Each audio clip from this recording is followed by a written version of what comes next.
Before you meet with the Illusive Man, we need to ask a few questions to evaluate your condition. Come on, Miranda, more tests? Shepard took down those mechs without any trouble. That has to be good enough. It's been 2 years since the attack. The Illusive Man needs to know that Shepard's personality and memories are intact.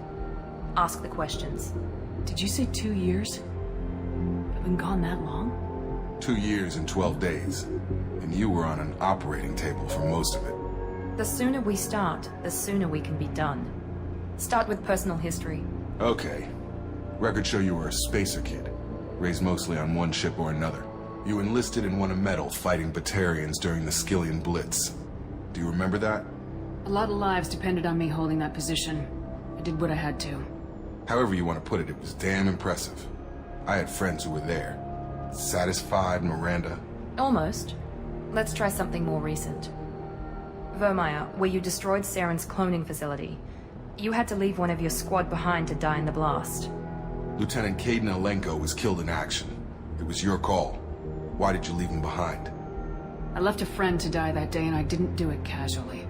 But I had to save as many people as I could. Caden gave his life for the rest of the team. Without him, I couldn't have stopped Saren. He died a hero. I understand, Commander, and I wasn't judging your decision. Everybody at Cerberus knows that cloning facility had to be destroyed. Shepard, think back to the Citadel, after the Alliance saved the Destiny Ascension and you killed Saren.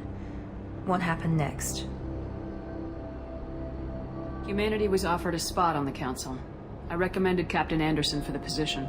Yes, Captain Anderson is now Counselor Anderson. Though from what I hear, he preferred life in the military. Still, good to know that the human council member isn't going to put politics ahead of defense. Your memory seems solid. There are other tests we really should run. Come on, Miranda. Enough with the quizzes. The memories are there, and I can vouch for Shepard's combat skills personally. I suppose you're right. We'll have to hope the Illusive Man accepts our little field test as evidence enough.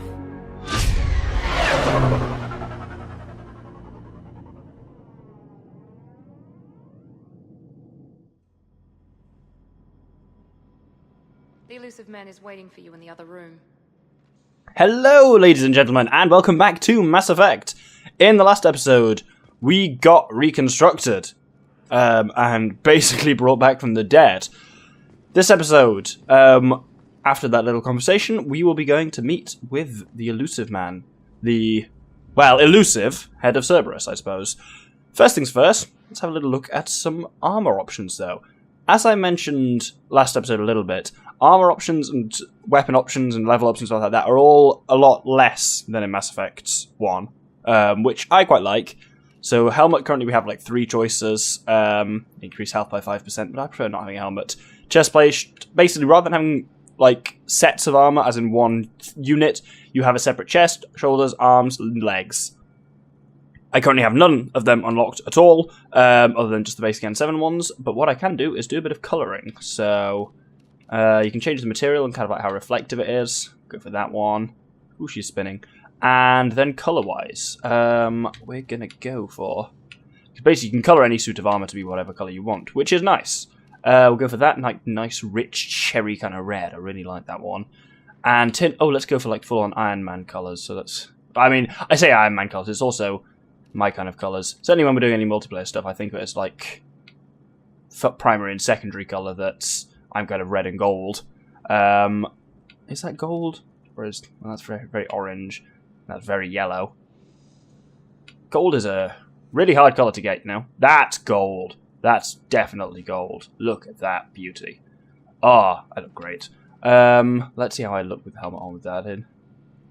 Yeah, that's pretty cool. There are better helmets in the game. Beyond that, you can also pattern it if you want. So I've kind of gone for the no pattern, but you got you can kind of do colouring there. What if we colour the pattern to also be the same colour as the armour, that kind of gold? Oh, that looks a bit weird actually.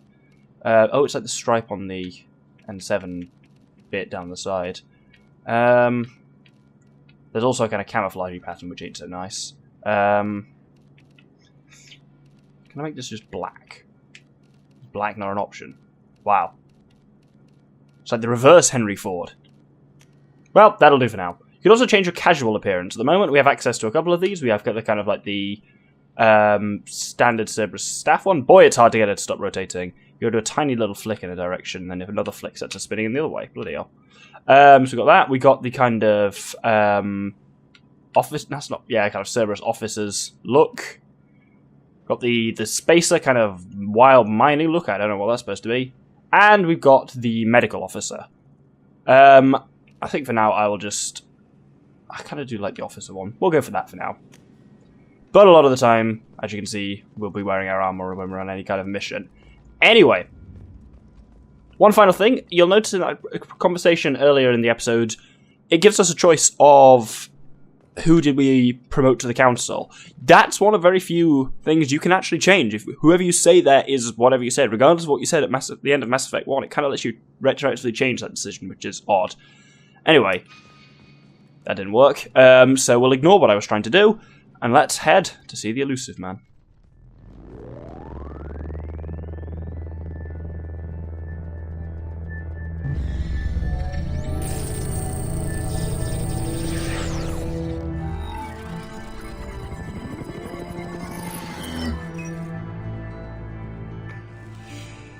Commander Shepard. Illusive man. I thought we'd be meeting face to face. Unnecessary precaution. Not unusual for people who know what you and I know. What exactly is it that you and I know? That our place in the universe is more fragile than we'd like to think. That one woman, one very specific woman, might be all that stands between humanity and the greatest threat of our brief existence. The Reapers. Good to see your memory's still intact. How are you feeling? You need to earn the right to ask me those kinds of questions. Cerberus isn't as evil as you believe.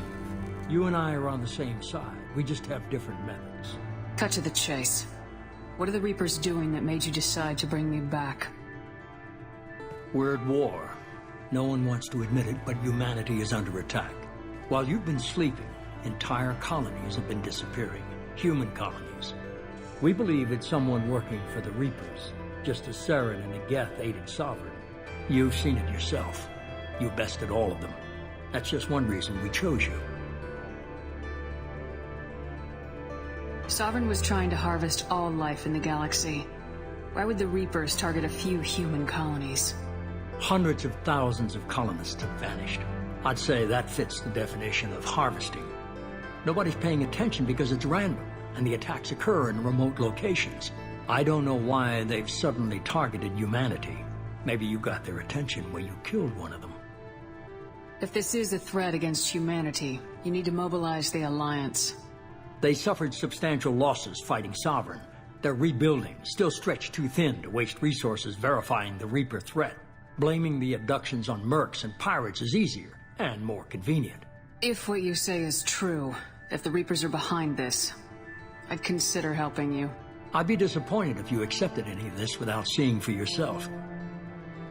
I have a shuttle ready to take you to Freedom's Progress, the latest colony to be abducted. Miranda and Jacob will brief you. What do you think I'll find there? If I knew that, I wouldn't need to send you. Find any clues you can. Who's abducting the colonies? Do they have any connection to the Reapers? I brought you back. It's up to you to do the rest.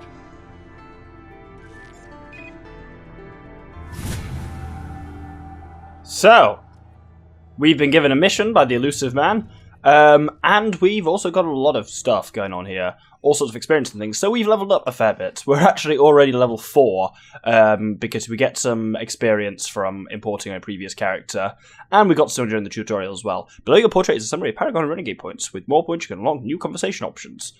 So, leveling up works quite differently to Mass Effect 1, whereas there you had a lot of powers, and you could put a point into each one of them at various milestones you unlocked advanced versions.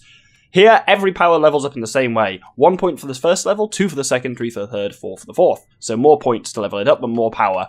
Generally, they just, at each level they get better, and then at the fourth one you get to choose a variant of them. Usually, for most powers, the variants tend to be, one variant will be a kind of wider ranging version, or and the other one will be a more powerful version, so it's kind of breadth versus depth, I suppose, with most powers.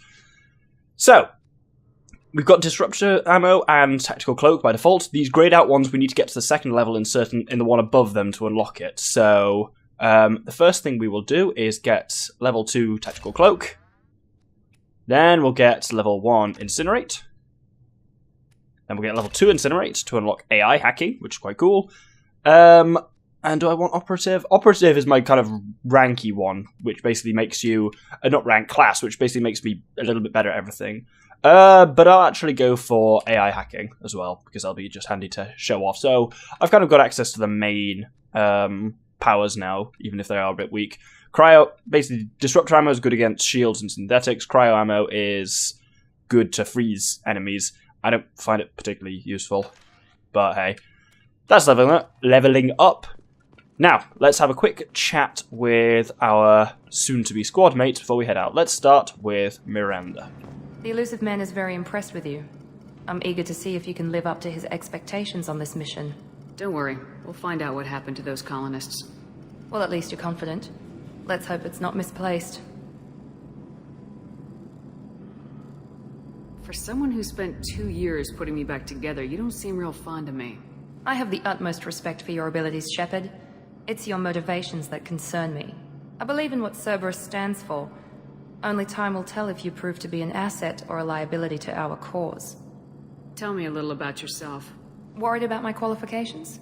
I can crush a mech with my biotics or shoot its head off at 100 yards. Take your pick. I was trying to get to know you as a human being. I'm not looking for a friend, Shepard. Stay focused on the mission. It's obvious you're not interested in talking.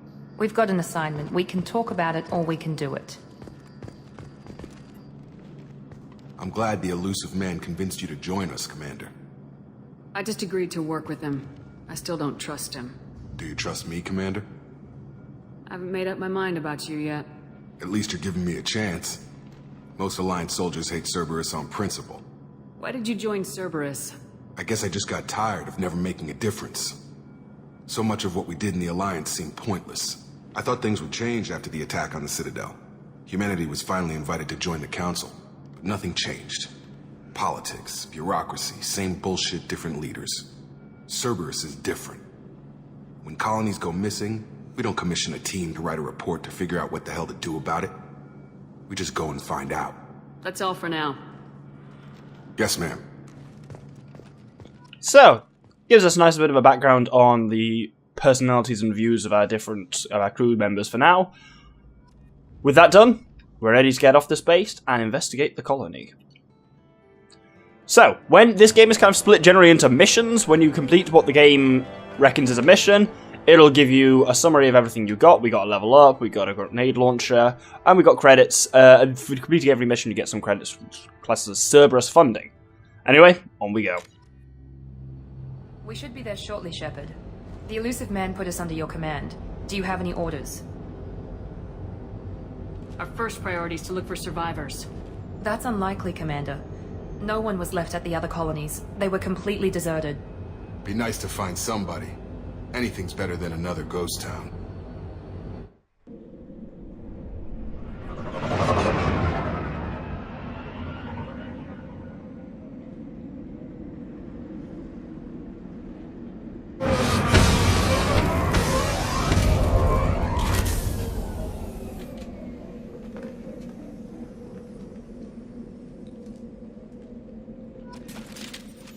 So, here we are on Freedom's Progress, which is kind of creepy and deserted. We've got access, it says there, to a few more weapons. And let's kind of have a look at it. I've got the pistol we had last time. Then I've got the Mantis sniper rifle. And it kind of tells you what weapons are good against. Generally, slower firing weapons tend to be better against armor and health. Faster firing tends to be better against shields and biotic barriers. And so sniper rifles are very good against armor, but not good against shields or biotics. Then there's them. So that's, if I bring this out, you can see there it is. It's a little scopey scope. Infiltrator's thing is kind of the sniper rifle. Then you've got the machine pistol, which fires in kind of bursts, which is weak against armor, but very good against shields and barriers, because it kind of goes. And we can, with all of these, we can put disruptor ammo on them, which is nice. So that power just constantly puts whatever type of ammo it is on whatever type of weapon it is. So I'll just start by putting on all of them. We've also got the grenade launcher from last episode as our heavy weapon. Miranda's not got a great deal of choice. She's got machine pistol and regular pistol. We'll put her on the machine pistol, which is already on. And Jacob has a regular pistol and a shotgun. So shotgun's obviously a short range, and they're apparently... Oh, so my theory was wrong. Apparently they aren't great against armor. Finally, ammunition. Put Jacob on incendiary ammo, and Miranda doesn't have any kind of ammo power-up. She has Overload, which overpowers shields, and Warp, which can rip barriers apart and armor apart, and also damage health. Enemies come with layers of defense on this, as we'll kind of see. You can't do something to enemies usually until you've ripped away some layers. So, for example, enemies have shields. You can't use Warp on them unless you've removed their shields first with weapon fire or with Overload or something like that. Leveling them up briefly, we'll level up Jacob's pull to kind of 3rd level, and we'll give him Cerberus Operative, which is just his class rank, class skill even. You'll notice barrier is locked. Squad member is not loyal. We won't get to loyalty for a while yet, but that is a thing that's in the game. And we'll bring Miranda's Overload up to level 2, Warp up to level 2, and we'll get her Officer as well, her class skill. And once again, Slam is locked unless she's loyal. So, with that done, we can just about proceed. I think this is going to be somewhat of a longer episode, more in the 25 minutes mark. Because we kind of haven't really done anything at the moment, and we're already, like, approaching the 20-minute mark, but... Oh, well. So, yeah. Creepy, deserted place. I think there's something... No bodies, no structural damage, and no signs of battle. I agree. I think this is something that's kind of really creepy, is deserted places. Cool, but creepy. Especially places deserted, specifically abandoned. So, like, places that were just... Everyone who was there left or was killed or taken or whatever, and it's just left in exactly the position it was in. If we go through here. Oh, we now see some mechs attacking us. So these Loki mechs, the kind of standy-uppy ones, are very similar to the ones we faced last episode. Coming up here are the Fenris mechs, which are little ones that run up to you on the ground and they try and kind of flank you. Best way of taking them, to focus on them, is to take them out before they get too close to you, or there it can be a bit problematic. I should show off the sniper in a second. As you notice there, we have shield burnt down, we start taking health damage, but first our shields recover, then our health recovers. Nice little feature of the mech names as well. They're all named, all mechs in this are named after Norse mythology. Someone reprogrammed them to attack on sight. We're not alone here. They're all named after various parts of Norse mythology. The walking ones are Loki mechs, after Loki, the god of chaos. The little wolf-like ones are Fenris mechs, and Fenris was a, well, Fenrir in proper language, whatever that is. Icelandic, I guess, or Norse, I suppose. Fenris was a wolf, one of Loki's sons, actually, despite being a wolf. Norse mythology. Any mythology, actually, tends to have a lot of things about people having sex with animals. Weirdly common theme. But yes, they're the little kind of like wolf things. He's a wolf that's prophesied to kill Odin during Ragnarok at the end of the world. All very exciting.